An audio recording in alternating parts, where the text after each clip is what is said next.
All right, Mo, we have Lisa, as she likes to be called, with us today. And I'm so excited, Lisa, to get into your story and your background and what you're doing. Like I said, I'm not going to do the whole preamble, but I appreciate your time. Thank you. Thank you for having me. Absolutely. So we'll go a little bit of back and forth. Can you talk about who you are, what you do, and then we're going to get into how you grew up? Okay. So Lisa Wobbe-Veit. I hold multiple hats in my professional world. I'm a mom and a wife, so those are some parts that kind of ground me as in the work that I do. I'm a professor at the University of Southern California, Suzanne Dwork Peck School of Social Work. I'm an administrator. I'm an assistant director for practicum, so supporting students as they develop and build their clinical hours towards their Master of Social Work.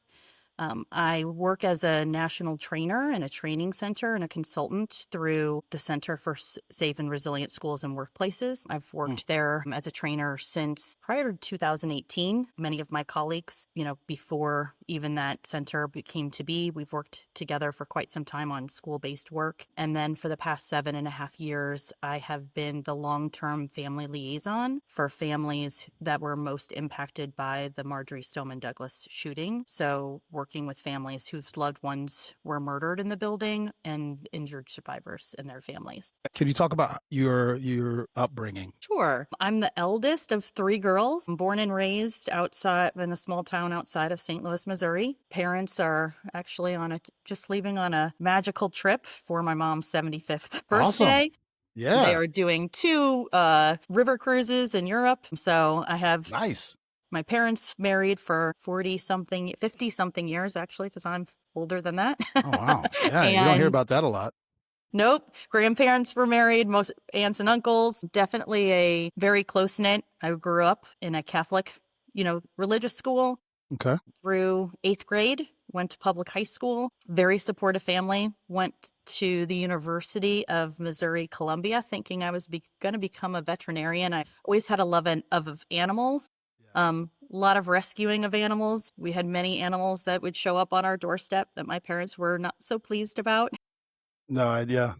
And realized very soon that I don't love chemistry, and you need 32 hours of just beginning chemistry to become a veterinarian, and really started to explore what my interests were. And it was always around supporting and helping people. And so I ended up getting my degree in human development and family studies with an emphasis in child life therapy. And that was working with children in hospitals regarding their really processing and coping with their medical care. So sometimes pain management. I worked at St. Louis Children's Hospital as an intern and working within the HIV community. So that was I worked in burns and I worked in cancer. And so it was. Now, was that something that you were drawn to? I was always. Because I think a lot of people maybe want to not do that, but were you drawn to that? I was always drawn to supporting youth, even in my more, as I've grown in my profession, I've always had a focus on youth. I've always had a passion for working with children and really understanding that, it's a holistic environment in which shapes a human and what some of their needs are. So I loved that work. And it was through that work that I became interested in social work, not because I didn't want to become a child life specialist, but because I was going to marry someone who moved a lot for work. And the reality is child life specialists, they're only in large children's hospitals. And if you're not in a large city and, once you have a job, moving around was not really so much an option. I decided, learned a lot about social work as a hospital social worker and decided that was going to be my next path. And I stayed within hospitals, in school, working once again as a social worker at St. Louis Children's Hospitals, and married my husband the weekend after I graduated graduate school. And you know what? When you move 1,000 miles away, you can't get started in a hospital. You have to work towards licensure, and you have to have connections. And I started working as an outpatient therapist in a large nonprofit mental health provider, and I was working in schools. And my first school that I was placed in was a At the time I came, it was like 72% free and reduced lunch, 100% minority school. Wow. Where was this at? It was in Orlando, Florida. Okay. Yep. And by the time through the work that we did, we were up to 92% free and 92% free and reduced lunch school. Yeah. And the first day of my first day of work, the principal came in. I was introduced as like, this is going to be your outpatient therapist. And they looked and said, what do you know about Black children? Do we have a choice? Because I was a very young time. I was 24 years old. Yeah. And it took about 30 days, but over the next many years, I did the work. And the principal not only became a believer in the work, but hired me because I was an outside provider coming in and said, wait a second, you can only see children on, that have funding either through, Medicaid or through a service provider. I want you to be a full-time social worker at our school so that you could work with any child in our program as long as we had permissions. And so that is where my connection to schools began. Yeah. Once I did that work, I was hooked. And I spent the next 10 years I worked for many years there. And then I transferred into, I started to, at the age where I started to have kids, I moved to an older age group because I always felt like that was a good balance for me, is to not be working with the same population as I was raising at the time. And so I went to work at a contract school for students who had behavioral and other challenges, working with a 75% juvenile justice affiliated population. What age group was that? So Orlando, my first position in schools for like the first 4 years was a K-5 school. Okay. Yeah. And then I moved into a alternative middle and high school. That was the contract school, the second one? Yes. All right. So back to the K-5, because this is crazy, because maybe I'm too old now, but you weren't allowed to see kids that didn't have certain insurances or whatever. You weren't. So So districts have relationships with outside service providers that can come into the school and provide services. Yeah. And so I was one of those providers. But to receive those services, it was through various funding sources, whether it be Medicaid or a grant-funded program. So you had to qualify for the services. And you would think 92% free and reduced lunch. Shouldn't everyone qualify for services? Yeah. And the answer is yes, if they had the resources or the understanding of how to be connected to service.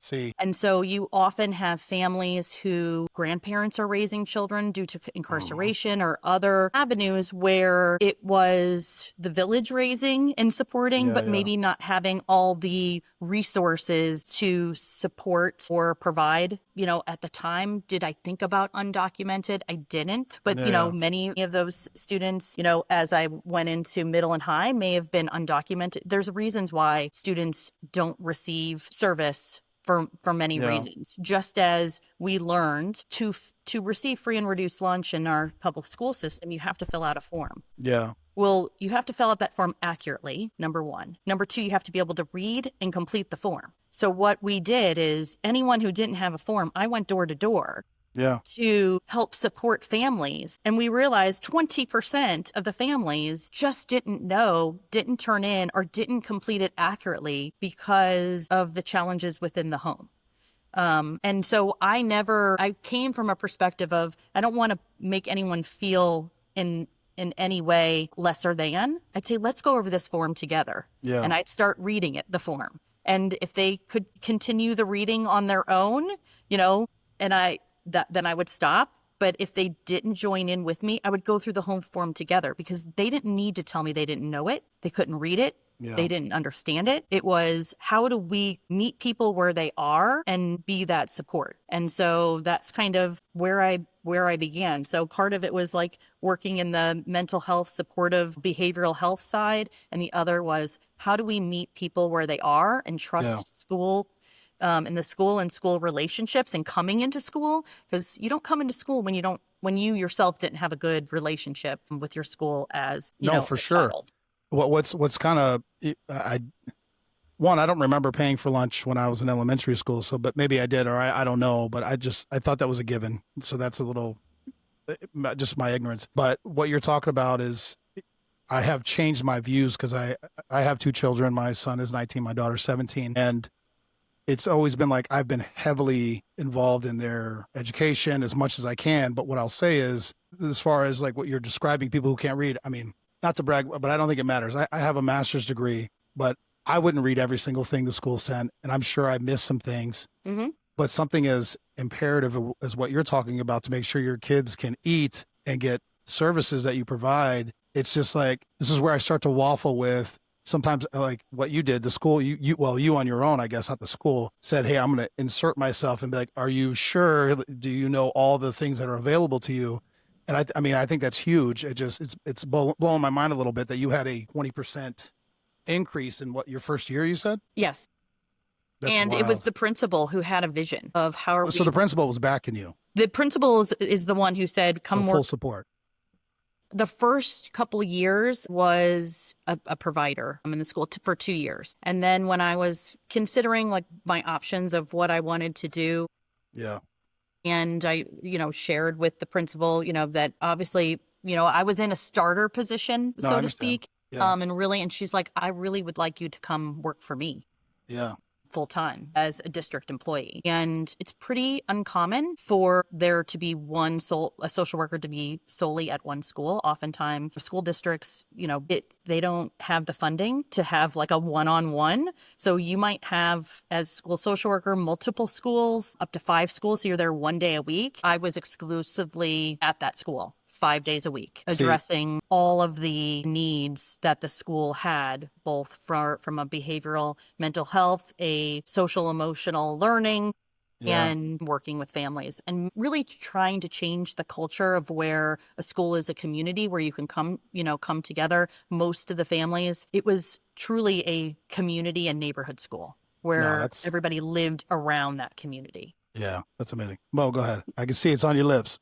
So there was, like you said, she's putting out a lot of information that it's just. I know, it's good. I'm like, whoa, I'm writing it down. The one thing that I have a question. You said when you first came to that school, it was almost 100% minorities, and it was 100% minority. And the first question, obviously, they made a judgment off of your looks. Can you do this with you being new in this profession and trying to kind of spread your wings? Was that something that drove you a little bit more? Did you get offended by that comment? Did you understand where it came from? Can you share a little bit about your thoughts during that time? I understood where it came from because I think it was, when you're thinking of young children, your comfort area is around what you're exposed to, who you know. And I might have been, I don't know if you're familiar with Orlando. I know Mo, so I don't know. Like I worked off of Ivy Lane. So it was a depressed area of Orlando. And, there wasn't a lot of, I will tell you, I got pulled over many times going to work. Oh, yeah. Because they would say, ma'am, do you know where you are? And I'm like, yes, I work here. I always take every situation as an opportunity for learning for myself and for an experience to learn about someone else's belief system, who they came from, where they came from. No matter if I'm doing it for work, if I'm going on vacation, I want to learn about the people, where they live, and what their comfort level and understanding is. So I kind of took it from that way, knowing that, listen, I look very different from a majority of all of the students and actually most of the faculty and staff. And so I said, I understand that they didn't have an option of who they were getting. And I said, we can work together and try, all we can do is start from the beginning and try working together. And what I don't know, I'm willing to learn. I see. And so coming from that component, being present, and initially that was a fee for service kind of job. So I wasn't a salaried employee. It was a fee for service in that each hour that I was with the child, it was paid. The hours that I was not with the child was not paid. So documentation, all of those other kind of components were unpaid. And I've always been if you're not present, if you're not visible and people don't know who you are, you're not going to develop relationship. You're not going to develop community. You're not going to be a part of the system. And so I spent the first 30 days maybe only 50% of the time with students, because they came with, you had to have a number of referrals to get a full-time person, and you had to build the rest of your caseload. Got it. And so I spent most of my time out in the office greeting parents, out at the bus. If you're not present where the people are, they won't be comfortable with you. Yeah. They're not going to be sharing Yeah. what I'm going to be asking. Yeah. Because to become a client, you had to do a full psychosocial history. You're sharing your life. And it was also realizing that not all cultures believe that someone else can come in, especially someone that looks like me, Yeah, that's very true. to work and work cohesively. Yeah. So I knew that I had to come from a place of learning and let it be a relationship that grew. Yeah. And if I was going to be successful, I had to start there. Yeah. And I had to be the one. I'm always hesitant when people come in that they know too much. Because I'm always like, you need to be humble and say, I really don't know anything, and you are the expert in this environment. Right. And so I'm going to learn from you. And that's kind of how I started. Yeah. And it was very successful. Yeah. Go ahead, Mo. You got another one? Yeah, to me, I was like, I wanted to hit on that because that's something that I know part of the reason I became a cop is because we didn't see a lot of cops that looked like me. And I know that that's one of the things that like we've got to bridge our communities with, making them open to have people that don't necessarily look like them, but having them be able to receive whatever it is that these individuals have to offer. But it comes with, I think, like what you said, listening to you talk about going out and meeting the parents and going to the bus loops and things like that. That is huge. The community that I live in now, we have a mixed population at the elementary school that my son goes to, but we have, I know for sure, some people who are probably undocumented. We have some minorities, but we also have a mix because it's also out kind of in the rural area. And when you were discussing about not filling out the documentation, when we first started, it was considered a Title I school. So they got a lot of funding for different things. But fast forward a year later, we had parents that didn't complete the forms. And now hearing you say that, I wonder if it was due to them not understanding, not knowing, something like that, and it taking that more personalized touch with those individuals, or just letting them know, listen, you're safe to give us this information without worrying about repercussions, when you're talking about undocumented individuals and stuff. So do you think now that we are moving to a better place where people know the services that are being offered and they are more apt to take advantage of them? I think it depends on where you are in this country, to be honest. Yeah. I think it depends on district by district, how many resources are funded in regards to services, because the average recommended social work ratio, I think, is one social worker to 250 students. That is not at all. I think our national average might be closer to 1 to 600, if not more. And there are some districts or places that don't have social workers or, individuals that can handle the one-to-one, because that role becomes, something that the school has to fill. And while it's, as a social worker, first of all, you have to get over the misconception that as a social worker, many people think we're there to disrupt the family unit. I was going to say the stigma, because working with law enforcement, whenever social services was with you, people got freaked out. So one, it was like, breaking through the stigma and the education that really were there to help support and provide wraparound service. We're there to help lift up. I come from a very strength space or focus is like, let's find what you are all doing well and your family unit has together, and then how can we wrap around the things that you need to have more success, or to have reduced stress, or to even be knowledgeable about what you can and may not do because that might not have been your experience or your exposure. I have been very, very fortunate as a school social worker. In the 10 years that I was a school social worker, I was always working with an administration that believed in what I did, believed in the role, and let us build a network of supports that looked different.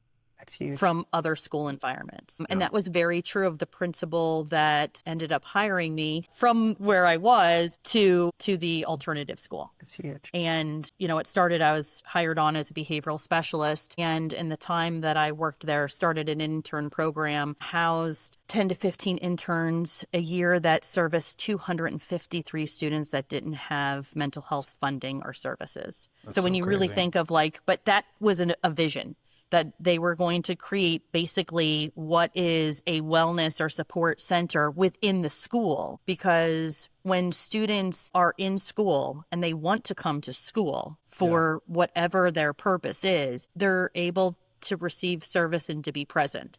So for example, for that program, 75% of the students were juvenile justice affiliated. So we would run groups that they would, one, have to pay for outside. That was required for their probation. And so guess what? They came to school, they got their free mental health group, and we would develop groups around, what the judges were writing the orders for, impulse control, so we really worked to help service the community. And we had students who actually wanted to come to school, even though it was a school that was an alternative school. I mean, it was back, I worked there from 2002. So it goes back to 2007. And, they were wearing a uniform. They could not bring book bags. They went through a metal detector and a full pat-down search. So that Good was way to start your day. That's how you start your day. But where I was standing with the students when they were doing that? Yeah. Outside. If it was raining, if it was sunny, whatever, while they were waiting for that process, I was not taking part because I believed in that separation, but I was greeting them. I was talking to them. I was developing a relationship. And actually, it wasn't always the students that I worked with for the longest amount of time or individually in a clinical perspective. It was sometimes those students 5 years later, 4 years later, would come and bring their diploma. They would introduce me to their children, because it was sometimes not what I did, it was where I was and that I was present and a friendly face to say, hello, how's your day? Learned a little bit about music. I listened to shows that, so there was a relationship and a connection. Because without relationship or connection, there's not going to be trust, especially at the time when a majority of the families that I worked with looked different from me. So I needed to come to a place where they felt that they were heard. And most people, that's really what they want, is they wanted to feel heard, noticed, listened to. And what I wish I would have known now that I didn't think about, because, as a clinician, we had to diagnose and whatever. And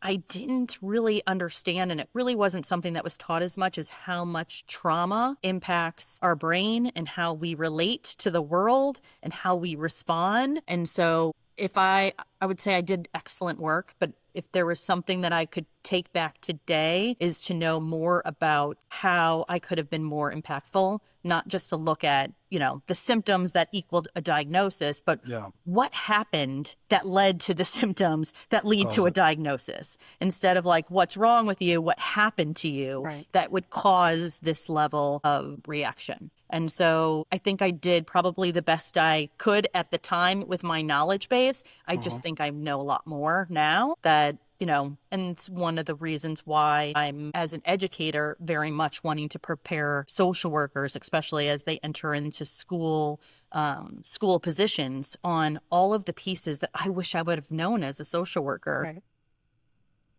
going into the practice versus, learning so much of it after. Yeah, let me ask you this, because you're describing, you had to deal with, like you said, you're creating diagnoses, you're dealing with a vast array of different cultures, upbringings, trauma, different variety of students, some with some criminal background or whatever, got themselves in trouble, all these things. And on top of that, you're trying to work within a school administration, you're dealing with law enforcement, judges, whatever, orders. And then on top of that, you have to know of all the services that are, and then also all the paperwork and how to get them. Did they teach you all of that when you were getting your education, or is that something you had to kind of learn on the job? Because that seems like a 12-year program.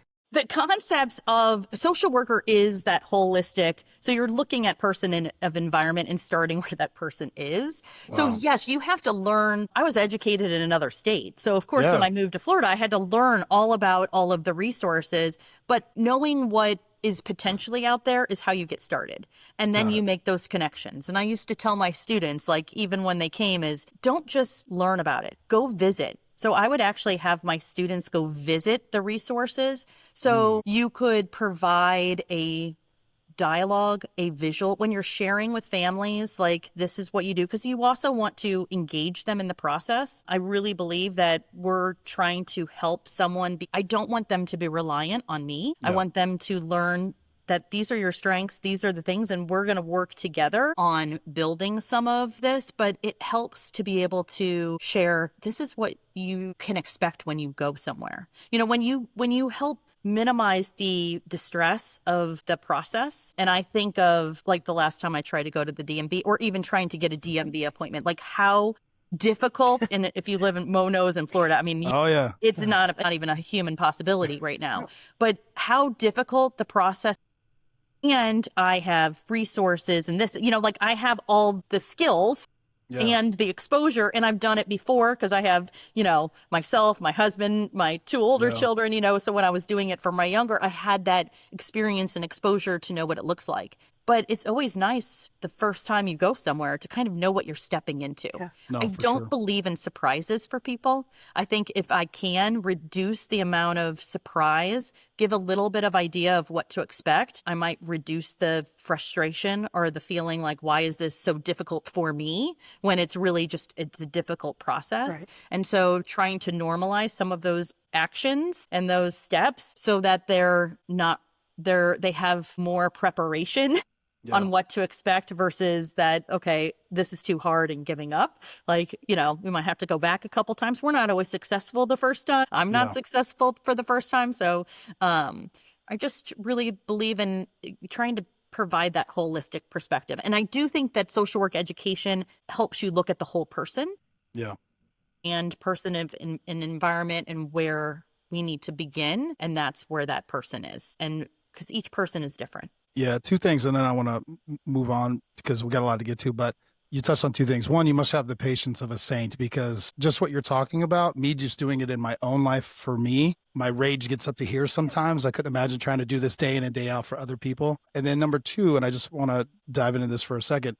You talked about being raised by grandparents. There's a lot of people that happened to, and I, for a short stint, was raised by my grandparents. Now that I'm older, you know, they're dealing with their medications, their doctor visits. Usually they're retired. They're in their second or third, whatever phase of life. And now they're raising a young child. And again, when they went to school, how much has changed. So it's what you're describing is, to me, it's painting a clearer picture. It could be very overwhelming for somebody in their 60s, 70s trying to get their grandson or daughter into a school, and then all the forms, and raising a child is very expensive, especially if they have extra needs. I don't know how to phrase that correctly, Well, but you think about it. needs that you can't provide, right? Exactly. Like you know, when the first thing they ask for you, they want a social security number, their birth certificate, what? If you're a grandparent, you might not have any of that. Like, That's how do you true. get started? Oh. Yeah, And then true. what is the process? So when you really like look at what some of the challenges someone has to overcome, it really is like, how do we meet them where they are to be able to even start out Yeah. with the first step? Because it is No, for very sure. overwhelming. And I would say there was a large percentage of families that were either multi-generational or lived multi-generationally, or the parents might have been in and out of the home for different reasons, you know, some because of incarceration or drug use or other things, and they're trying to keep the household Yeah.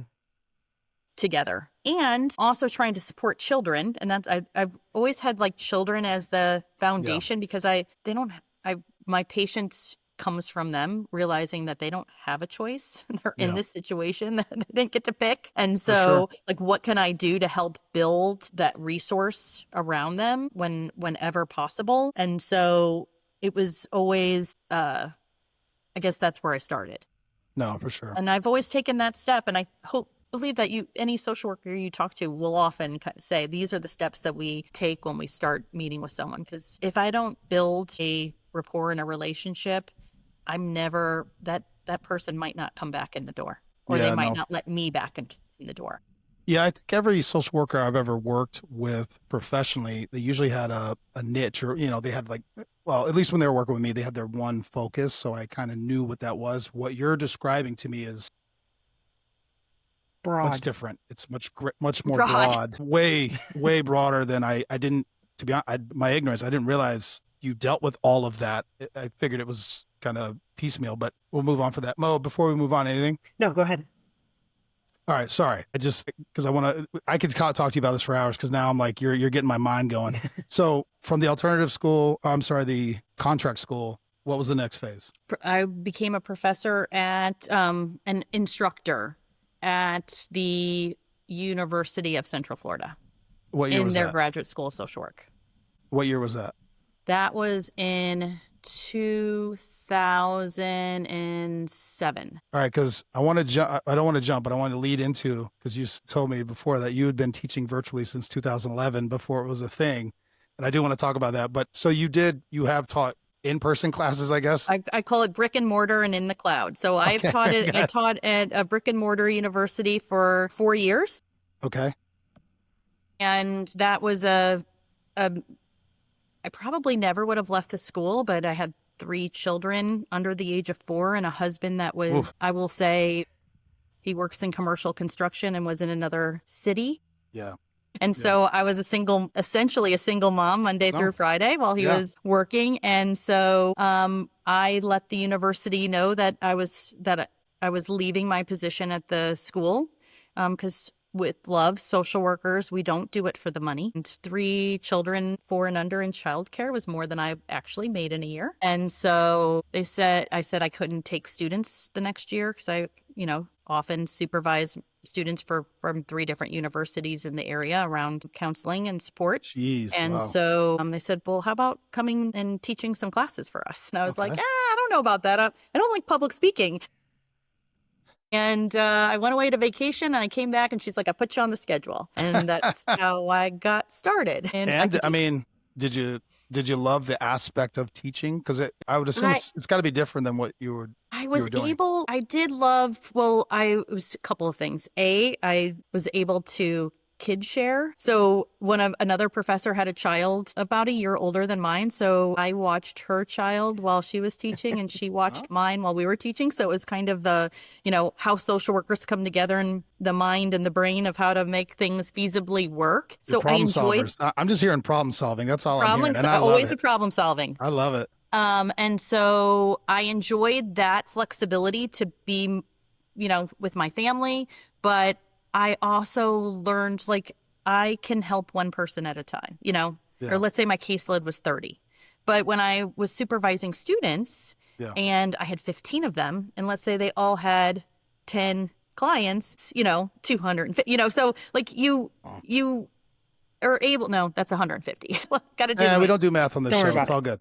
So, so it was really on the impact and taking what I was able to learn in the time that I've had and wanting to utilize to build that impact, because there needs to be a lot more of us doing this work to support and to support communities or organizations. I don't always look at it as like a one-on-one. You might be changing policy, or, it's however you're utilizing your skill set. But I was able to develop that skill set of supporting students out there doing the work. And so I always say practicum education, that's the I don't have a doctorate, so it's where I fit the best in a university setting. But it's also where the experience and the doing the work has a really big impact, because I'm talking to students who are also going out and doing their clinical hours in communities. And it's where the rubber hits the road. It's where you're getting to take what you've learned in school, the theory and all the skill, and actually try it out and learn that, yes, some of it looks exactly like a textbook, but most of it doesn't. Yeah. And what are the modifications, and being creative and being a problem solver, and how do we work within systems that have limited resources or space. Yeah, also My true. first office was a janitor's closet, and I'm not kidding, for years. I believe you. Logistical issues. Yeah, you're touching on something that I struggle with a little bit is, do you need education over experience, right? And again, I'm not knocking PhDs or doctorates by any stretch, but you could be a doctorate and you've gone through school for 10 years, or, hey, I've had 20 years of experience. I don't know, right? But we'll just leave that where it is. Mo, anything on that? Because she told me a funny story about when she started teaching virtually, and I want to touch on it. Oh, well, let's hear it, because I did some virtual teaching too, so I'm curious. Lisa, I'll let you set it up. But wait, and I'm sorry, was there anything in between the brick and mortar to the cloud, or is that how you transitioned? So I worked for 4 years brick and mortar, and USC was the first, University of Southern California was the first graduate school of social work to open a virtual platform. And if you would have asked me, and now I have to go back because I've been there 15 years, 18 years ago, to say, can you teach social work over a computer? My answer would have been no, not a chance. USC has, and still is to this day, all synchronous. So yes, our students do asynchronous work, but when you sign up for class, one of the reasons why we're doing this on a Tuesday, I teach Monday and I teach Wednesday. And when I have a 2-hour, 3-hour class, everyone logs on. We are our Hollywood squares, as I call it. That ages me a lot because some people look at me when they say Hollywood squares. They don't know what I'm talking about. I know what you're talking about too. I'm still in that bracket. And we are, for all intents and purposes, a class in squares. And I've learned over time, we're smaller in size. My classes are smaller, 13 or under. So it was different in that the students couldn't hide behind, when you have a classroom of 25, 30 students, there's only so much time that people can, share and dialogue.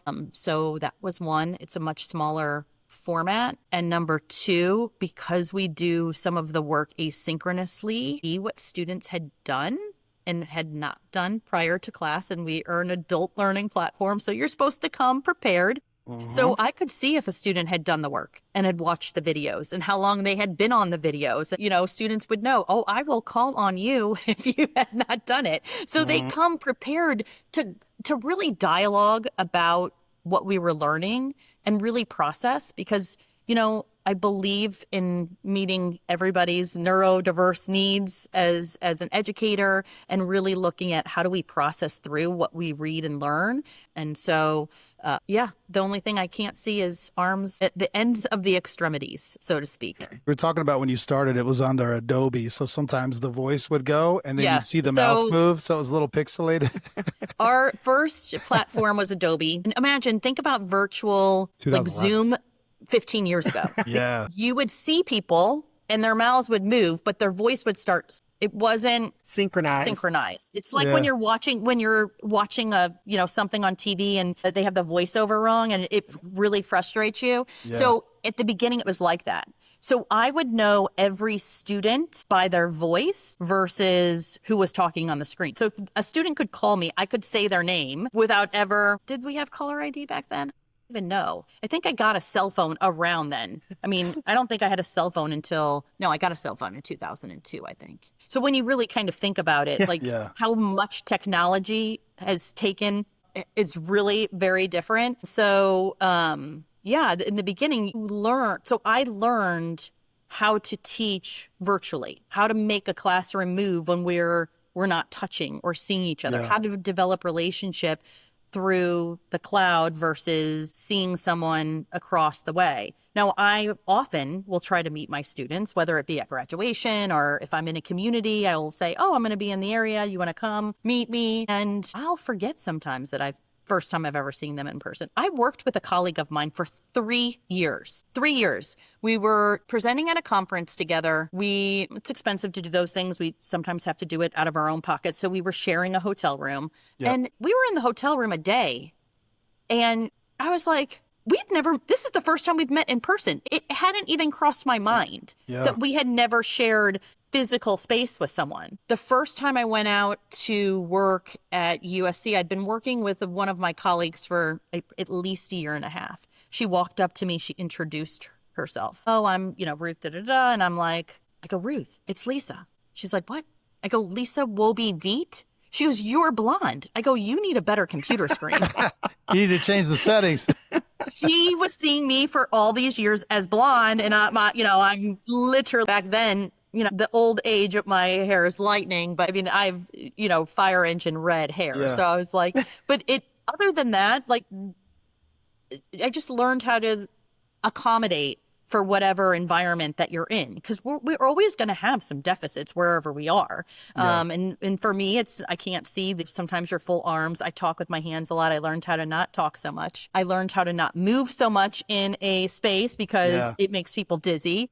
Oh, yeah. So when you are working with someone who's just learning how to do some of those things, you change over time, because I sometimes watch myself back. We videotaped our classes. That's very painful. And you're like, why did I say that? Or why did I do that? So, so I try not to move so much. I'm a big face talker and a hand talker. I try not to do so much of that, because it's like an adaptation over 15 years. Yeah, we have a co-host, Adam, who's Italian, New Jersey, combat. He's I'm like, Adam, we're right here, bro. Right. But that's how he is in real life. Sorry, Mo, I cut you off. No, I was saying, like, listening to her talk about the learning how to teach in that environment. It's funny because mine was born out of necessity. I started teaching. We had to teach because of COVID. We went virtual. Mm-hmm. And what was funny, when you were saying, if you would have said teaching social work virtually, you would have said absolutely not.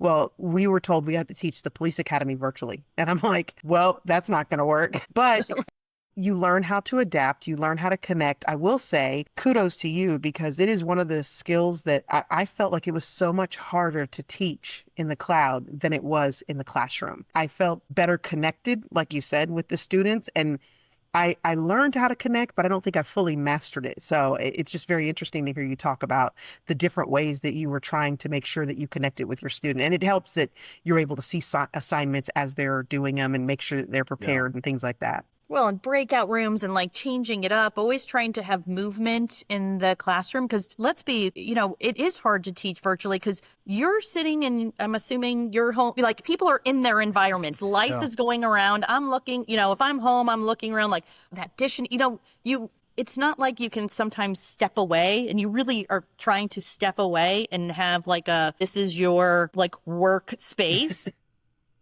And so it's been something, and it never goes away. So boundaries was hard to develop, especially when I teach in a time zone 3 hours different from mine. Also, yeah. Yeah. And the fact that students, especially when they are in practicum, I had students in practicum from the time East Coast to Hawaii. And oh, wow. There was a couple of times we would have international students. We don't do that anymore. But imagine getting up at 3 o'clock in the morning to do a site visit with, another country. Jeez. Yeah. And just to put it out there, you said that your university also has slots or openings for military veterans, or what was it, veterans only? Yeah, so we were the first school of social work that had a military sub-concentration. Yeah. And so we really were looking at how to cater to those two things. A, we were portable. So we were the first virtual school, and we were portable, so that, because people often, they might want to continue their education, but if you have to PCS somewhere else and you don't have a choice of when to do that, you could start your education, or let's say your spouse could start their education, but then not be able to finish it. And so A, we were portable, and B, we had some amazing minds that were retired military to develop curriculum, really tailoring and catering around the needs of military and veterans. And so I've often had various cohorts of students, sometimes, especially when you register together, it's rare to have as many males. Social work is more of a female driven, but out of a class of 10 once, I had 8 combat veteran males in my class. Wow. So I had to learn how to teach completely differently, because as a social worker, we want to talk about emotions. They're not wanting to talk about emotions. They want me to tell them exactly what they should be doing. And I'm like, no, this is, you got to develop that on your own. Yeah, it was that. Give me a checklist. It's really balancing. They want a checklist. They will thank me years later. They will come back and say, I get now what you were saying. But we would sometimes have to come to grips of like, I'm not going to tell you tell me what I did wrong. And I'm like, that's not what therapy is. Yeah. It's like there's a range. There's not one way of doing things, and my way is not the only way. So also true. Yeah. Well, I want to get into it, and I don't know the best way to set it up, but could you talk about the other aspect of what you do now and how that came to be with the trauma, or how would you describe it, from dealing with the schools and the aftermath of school shootings? Could you talk about that? Sure. You're still a professor, but you're also doing this other. Correct. So I live in Parkland. I'm a Parklander. Even prior to Parkland, when I was in graduate school, I did coursework around mass violence, responding to crisis and tragedy. It was always something that I don't want to call it an interest, but I wanted to understand what the needs are around supporting individuals who are in crisis. And so back then, it was Oklahoma City bombing. So one of my professors was one of the responders to the Oklahoma City bombing, so I really I went to Washington University in St. Louis, the Brown School of Social Work, which at the time was the #1 school of social work. I had the most amazing professors that were out there doing the work. Some of my tenured professors also, but a lot of the professors that I were drawn to were those that were working in practice and bringing that to life in the classroom. So I had that. When I moved to USC, my senior vice dean, my boss was Dr. Marlene Wong, who is a preeminent expert, and I don't use that word lightly, on school crisis. She developed the first crisis teams for LASD Unified 40 years ago. Actually, in August is their 40 year. Wow. She was a test dummy for the Secret Service on threat assessment. She's advised 3 presidents and responded to most of the mass violence incidents in schools up until Parkland. And so she would always share in her work. I didn't get to work as closely with her as I do now. I'm actually traveling to see her on Saturday. We're doing a mental health threat assessment training in Hawaii. I was always interested in her work, and when she was doing work, she would share what she was doing, so I could learn through that avenue. When the tragedy happened at Marjory Stoneman Douglas, I had 3 kids. I had moved to Parkland in 2012, so I'd been in Parkland for 6 years at that point. At the time, my 3 children, I had twins that were 9th, and they were in an alternative program at a local college. So they were not on campus that day. But when I say 9th grade, their friends were there, and my friends' kids were there. Because when you move to a community, how do you meet people? I work virtually. So I'm not meeting people via work. I'm meeting people via my children. And so my twins were in 9th grade and my son was in 5th grade on the day of the shooting. And it was Valentine's Day. My son in 5th grade, even though he was very unhappy about it, went to aftercare because I'm a professor. I can't just pick him up at 2:00. We lived within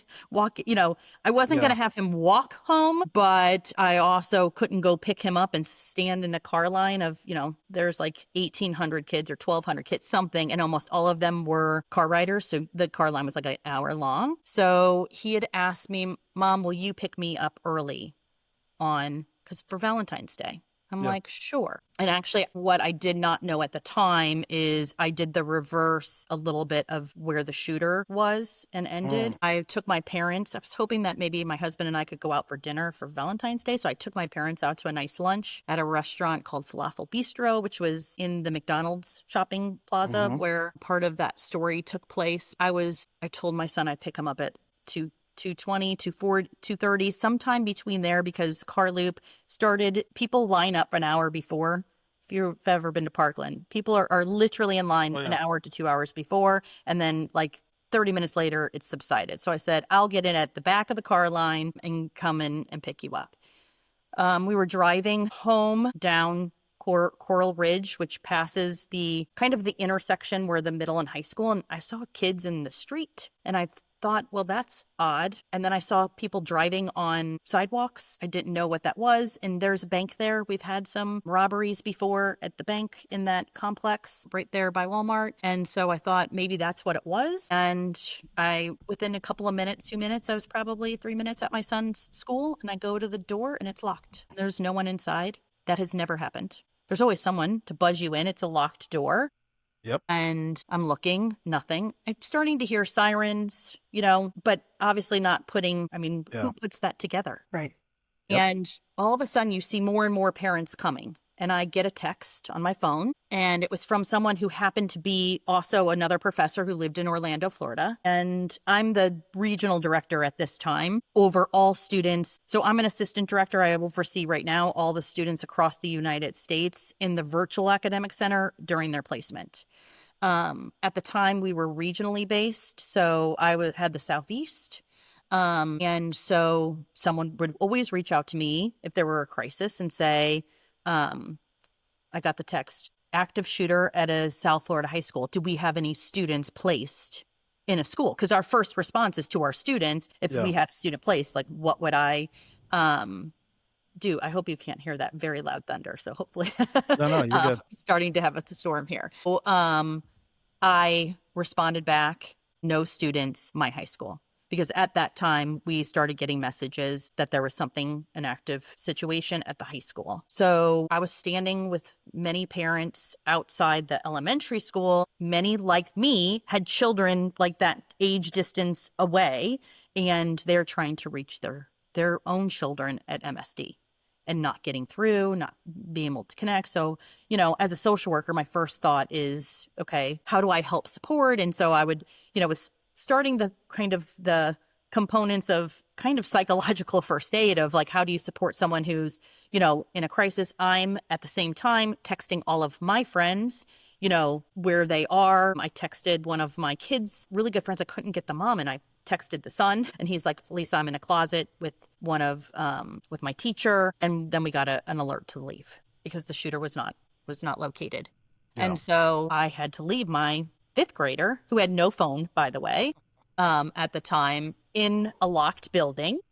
Yeah. I went home, and as I'm driving home, I got a phone call from one of my good friends. The smoke alarm went off in the building and across campus. And so many students began to evacuate as thinking it was a drill. And then obviously when it wasn't a drill, they were told to run. And so people were in different phases. So though there was a group of girls that were my son's age, their friends, that were at my girlfriend's house. And she's like, can you come down here? They're hysterical.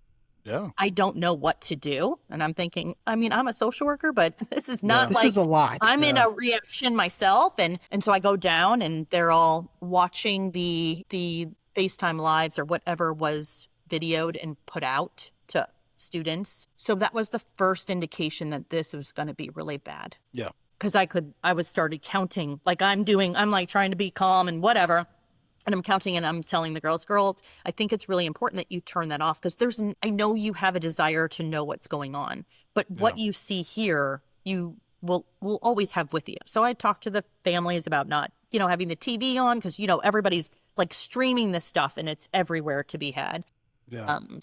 So spend some time, gave a little education to the parents, asked the girls to not watch social media. I did message my boys because I wasn't sure if they were going to get messages. And I just said to my twins that were at the college, and I said, something's happening. I'm sending your grandfather to get you. Please don't watch. They didn't have social media. So I have a very rare family that did not have social media all through high school. I said, please don't go on the internet until we sit down together. My kids don't. They listen to me. If I asked them to do something, they were not the people oh, why doesn't my mom want me to go on the internet? They just did, thank goodness, what I said. And I went home. I pulled up every resource that I had about how to speak to children after mass violence. And I sent it to the principal of my son's school at FAU, my school, my principal at Heron Heights Elementary. I sent it to the mayor of the city, Christine Humchovsky, who's now is a politics here in the state. And I sent it to my school board representative at about 5:30. So this happened at 2. So probably 3 hours later, I got the notice that I could pick up my son. It's crazy. Who picked him up from SWAT. That was experience in and of itself, because they had, full police presence at every school. And, picked him up. I made locked eyes with the principal. We didn't talk. Took my child home, spent the night texting with other families who were supporting other families. So I always say the degree of separation when something happens like this is maybe 1. Yeah. And so really supporting some of those that were providing support, because I did not have a relationship with anyone at the time that was immediately impacted. I did have a lot of relationship with people who were 1 degree of separation from. So I was understood. providing support to those who were supporting others. The next day, all the schools were open with the exception of MSD. The district did not close all the schools. And so I knew as a social worker, I wanted my children to feel safe in school, even though I wasn't sure myself, but I know routine and normalcy and that was important. So I sent my other kids to school. They finally came. My other kids took it like at least 4 hours to get home because you couldn't get through any roads Traffic or shut whatever. down. Yeah. And I once again said, you're going to go to school. The number, like it hadn't been identified yet. It wasn't until families did not learn until middle of the night. I just said once again, I don't want you to go on the internet, please, don't watch anyone's phones, trust that we will talk about this as a family. And I sent them to school and I took my youngest late to school. They had police presence as well as support animals and different things. Of course, that devastated me. I knew it was there to help kids feel comfortable, but the fact that we needed that was really hard. And the principal pulled me because I walked into the office, walked him in because he was not in the car line. And he said, "Can I talk to you?" And he's like, "I just want to thank you because what you sent is what every teacher in this building shared with, because it gave kind of like a overall script, the Child Traumatic Stress Network. There's so many resources out there that do an amazing job of helping prepare in the, public forum that you could download and have. And I just didn't know, what did the district have? I didn't know. I wasn't related. I didn't know anything about it. I did know that I knew some of the most preeminent experts. So I, sent off Dr. Wong's information and a couple of others in regards to who they needed here, really knowing that I wasn't in the position at the time to respond because I needed to have my own regulation in that process. So there were a couple other, through funerals and different things that occurred, I would have interaction. And obviously the principal had shared something. The mayor probably had shared something with someone else. And I got a phone call asking if I would facilitate a meeting with the district and the most impacted families, some of the most impacted families. Understood. It was asked in a way that was genius because it really made me hard to say no. And obviously I did not. Yeah. Really feeling like I didn't know if I had the skill set, or I didn't feel I don't know if any would ever feel like you were prepared because there's no training that prepares you for that. And that was I had attended a couple of meetings but that was about a month after the tragedy, maybe three or 4 weeks. I know that a meeting had taken place that did not go well, and they wanted an outside person to come in and facilitate the meeting. That meeting took place. Of course, I felt that was the hardest thing I've ever done, and they will never ask me to do that again. And everyone else in the room said, "We're not going to meet again without you." And that superintendent, and no superintendent yet to this date, has met with the families independently. So I would continue to, especially with those injured families that children were in school, they were meeting regularly to kind of see what the students' needs were. I'm not really good at staying in my lane. So I would go in, facilitate a meeting. Yeah. And then I would have all these questions okay, what has happened since? What's the plan? I'm always wanting to know, I don't want to have a family come back with the same need. We need to be meeting their need. Right. And it was, after some trial, obviously there's going to be, not everything's going to work. The district had always, intentions of support, but also when you have everyone is already doing a job and then all this on top, the injured family group said, "Can we just have Lisa be our liaison? Because she's the constant here." So collectively they requested you. Okay. And then collectively the families whose loved ones were murdered said, "Yeah, well, wait, we want her too." So that's how I ended up facilitating the support for both groups. Now, I was a optional resource, so it wasn't something that it was required. I basically set it up that I wanted to be a resource for the families and a confidential resource. And so set it up in a kind of a clinical, they signed that they would work with me, but I signed that I would confidentially, unless they asked me otherwise, to keep everything that happened in our session confidential. So when I emailed everyone, the district was not included. you know, so I ended up becoming the single point of contact, which is the first role of its kind where families had a single point of contact and the district had a single point of contact for information to go out. And really, because that to me just seems like the way it should be, instead of having, I mean, multiple families, that's already awful, but instead of having each family have to deal with the district in their own Right, way. because they didn't know where to go. And then Also, if I didn't know yeah. what to do, then they were calling multiple people instead of, and they're in crisis and in trauma and in grief and all of these things. So, and I, just as I did when I came in, you know, with any job, is like, these are the options that I can do. Yeah. I learned very early on, I had to have my own emotional control. And that was one of the first things, especially families whose loved ones were murdered. They said, this is tough work. If you are going to be emotional, this is not, you know, they've already had people who tried to support them and be emotional. And that was not, we don't want to help support you. That's a good point. And they also had some negative experience in regards to communication and some other things. So it was, I had to come from a perspective is I'm going to listen. I'm going to learn. I learned you can't ask someone who is grieving and in full-on trauma and grief and crisis. They don't know exactly what they need. So asking them was not going to be what was helpful. Yeah. So I would take every situation as kind of a place to where the tenets of psychological first aid is you're listening, you're protecting, and you're connecting. And so I was looking at, okay, what are all the options that I have? And I would give them a menu of resources not resources, options. So for example, after a tragedy, like so many people reach out and they want to do something. They want to have, you know, so letters and blankets and art and all of these things. And so they come to me. I mean, we're talking something that would fill this entire room that I'm in of items. And so I would have these things that would be meant for their family. And I would ask them, like, I have these things. Here are the options. A, do you want them? Or B, should I donate them to the Historical Society? B, if you would like them, would you like me to deliver them to your home? Would you like me to meet you at your place of business or in the community if you don't want me to come to your home? Would you want me to send a courier? Do you want me to send it UPS?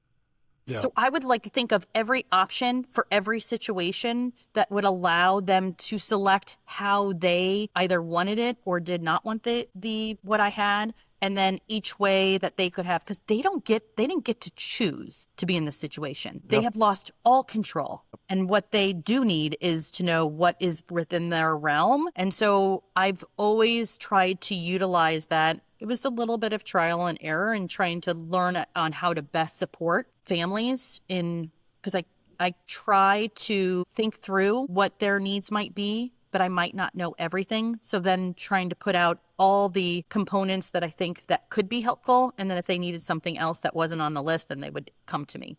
So that's how I started to develop relationship. So, sorry. And trust. Trust. So is that what got you into school-based trauma, or had you already been doing that? Because I had worked in schools and I'd done coursework in school trauma, and then the more I've in academia I've learned, you know, a lot of what I've learned now is, you know, I've always had that interest in school, but, you know, I wasn't trained in all the things that I took the Secret Service the threat assessment after the tragedy. Like I learned that there are other components that, yes, I had exposure to, but I hadn't truly immersed myself in needing to know all those components because, you know, it wasn't something, especially as a non-school board employee, you know, I was an academic, but I learned a lot because I wanted to help support the families in the best way I could. And so I had a trauma background from my clinical, you know, pieces that I had done in my career. I'd always worked with trauma exposed youth.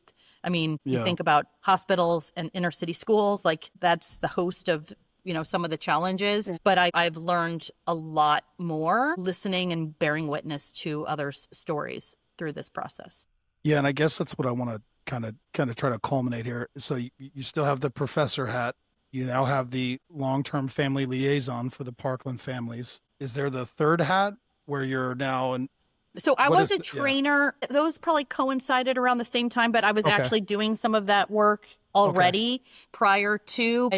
It is, I really believe in bearing witness to this experience, and I'm very honored that they have opened their homes and their lives and Yeah. truly their story. And I don't take that lightly because it's difficult. Yeah. It's difficult work, and it's difficult for them to share that much of themselves with me. But watching that, I certainly want to learn from that and to hopefully develop some avenues where if something were to happen again, how to have some of the resources earlier on. Right. But most importantly, how can we look at some of these pieces as avenues of prevention? Yeah. Because, I mean, Parkland's probably one of the most preventable tragedies that have ever, it was known in multiple arenas, in school, in law enforcement, and FBI, like really Yeah. looking at how can we look at some of our practice Right. and how do we develop the relationship between what is a necessity on an assessment, even from like, let's say a law enforcement component, for example, behavioral threat assessment. You know, behavioral threat assessment, you're assessing that moment in time. Yeah. But the challenges that led to someone making a threat or coming to the assessment team is that there are some areas of concern. No, for And sure. we need to be following and supporting that student, that family, that school to address those, because it is a very fine line between someone who, and same thing with suicide risk assessments, you know, it's a fine line, you know, No, yeah. uh, No, on well, one of the things that you shared with me, we'll use approximately because I know it's changing. And it was something that Michelle touched on as well, but something like approximately there's been 428 schools that had a firearm discharged. Not all of them are I think a they're all mass horrific, shooting or, but they're not all quite like that. And then something like over 300 and approximately over 350,000 390, 400,000 students have had that exposure in school. been exposed So- to that. That's wild. So when you're, Crazy. I mean, you're thinking about like, yeah, when you hear your school being on lockdown or something happening and doing all the components, students are not thinking, oh, this is just a drill anymore. Because the reality is they're hearing about it more often, and Yeah. they're hearing about not only that it's happening, but there are murders and injury that have happened over and over again. Yeah. So it's that connection that even if you're not in a school that has experienced a tragedy, you might know someone who has, and that Yeah. impacts you. Yeah, Like for it sure. impacts our reality of how we process the world, and actually at what age were you exposed? Because, you know, our brains based on different ages can handle that in different ways. Yeah. And that's like where that idea of like resilience, of why two people who experience the same tragedy or complexity or difficult experience, and they respond in different ways. Right. It's all about the resources and the protective factors that we have in our life, and you know, what our previous, you know, exposure to this kind of experience has on how we're going to process and cope. No, for sure. We have a few minutes, and I want to just touch on you pushing out some resources. But before that, Mo, anything you want to follow up with? Now, I just, first of all, thank you for sharing your perspective, because I think I knew that you had liaisoned with the families. I had no idea how close that was in proximity to your personal world as well. So that's huge. The thing that really stuck out to me is being a cop. We are used to being able to switch from cop mode to maybe mom mode, that kind of thing. But I felt I'd never thought about it from the perspective of a social worker, of switching from mom mode to putting on that social worker hat and the difficulties that come along with that. So it was interesting to hear that part.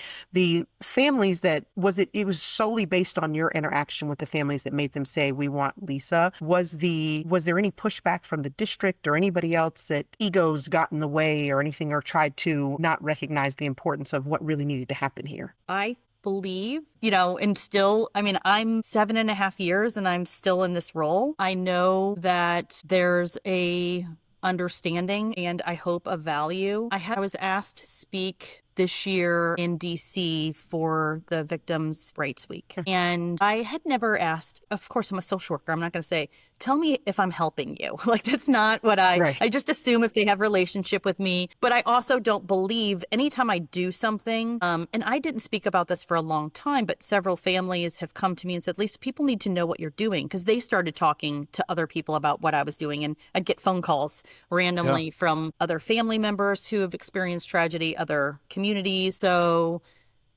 I had reached out and I wanted to let them know, I was asked to do this because I don't believe in surprises. I wanted them to be aware anytime I've ever had that opportunity. But I said, if there's anything that you would like me to include, please let me know.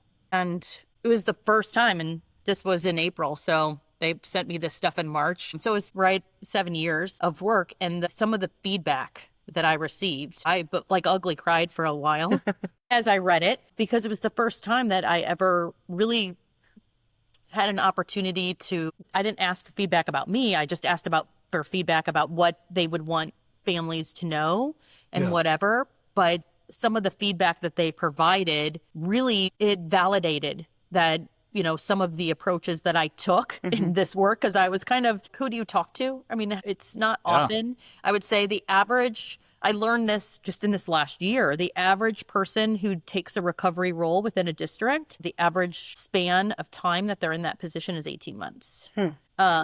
Just because the work is difficult.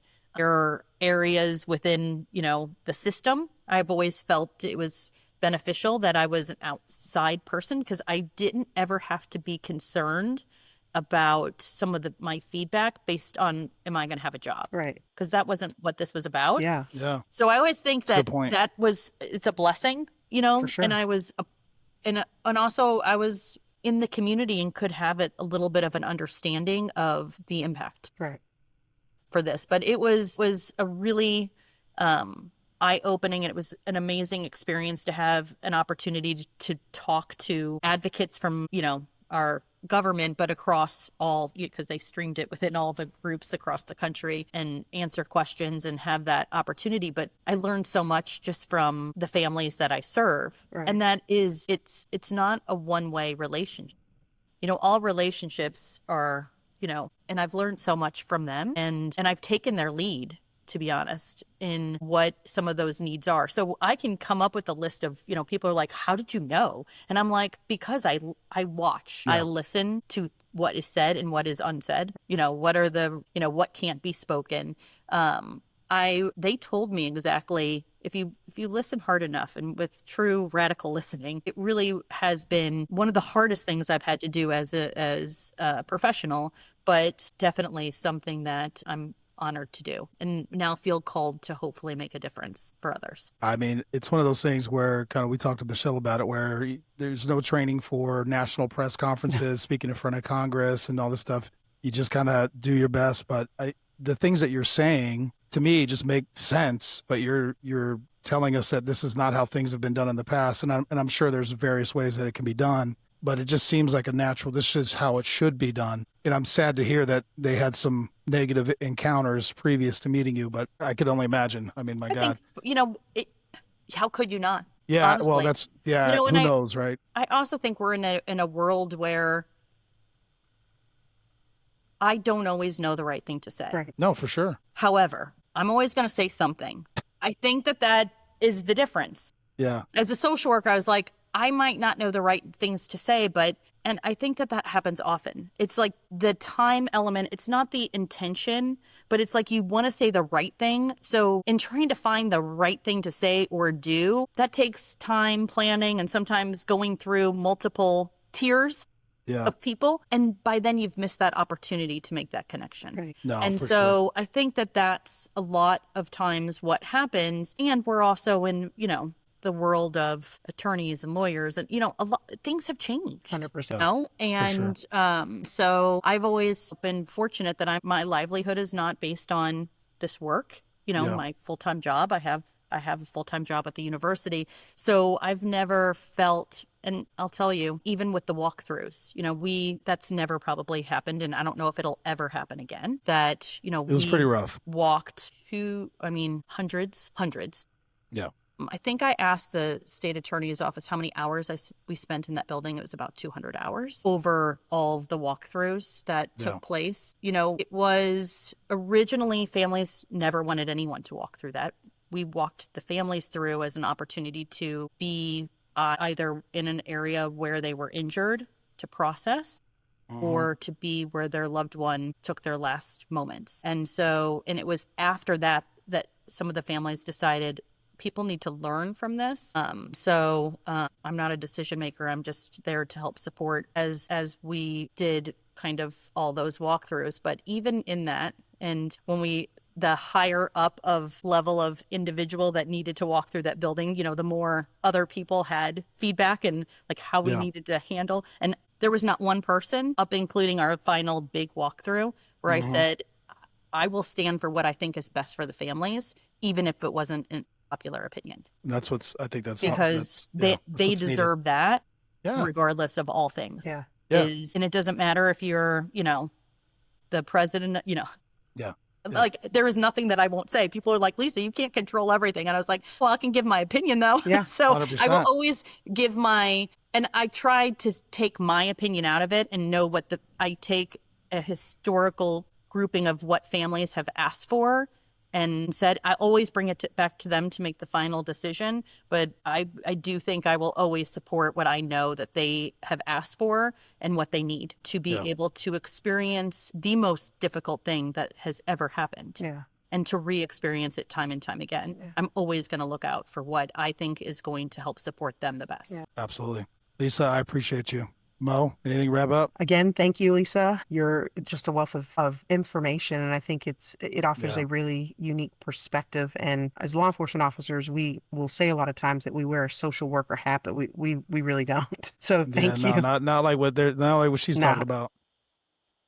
No, for sure. But I do think it's a good relationship to start building even 100%. More. I know that that's, you know, moving forward, but it does take removing the silos between each of the individual groups to how do we address this holistically to maybe make some changes and to have some impacts for everyone involved. Absolutely. Not just from a prevention standpoint, but there's a lot that I was able to witness from the law enforcement perspective of how difficult that process is for them weeks and years later. And the support's needed. I think we need to cross more, have more integration, and learn from one another. For sure. Thank you very much.